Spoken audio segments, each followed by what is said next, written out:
Paris'in ışıklı küçelerinin altında 6 milyon insanın sümüklerinden inşa edilmiş tüneller. Paris Katakombası.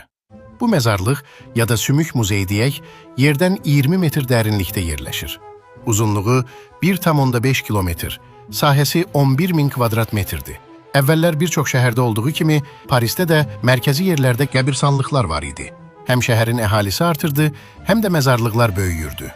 18-ci əsrin sonlarında bir neçə mədənin çökməsindən sonra Paris idarəçiləri belə bir qərar verdilər. Keçmiş məzarlıqdakı insanların sümükləri çıxarılacaqdı. Sümüklər mədənlərin tünellərini bərkitmək üçün istifadə ediləcəkdi. Bir daşla iki quş. Həm qəbirstanlıq kiçiləcək, həm də mədənlər möhkəmlənəcəkdi. İdeya 1785-ci ilin sonlarında təsdiqləndi. 2 il içərisində Parisdəki qəbirstanlıqların xeyli hissəsi boşaldıldı. Hər il yarım milyona yaxın insan bu muzeyi ziyarət edir. Yeraltı məzarlıq Paris küçələrinin altında yerləşdiyi üçün onların üzərində böyük binaların inşa edilməsinə icazə yoxdur.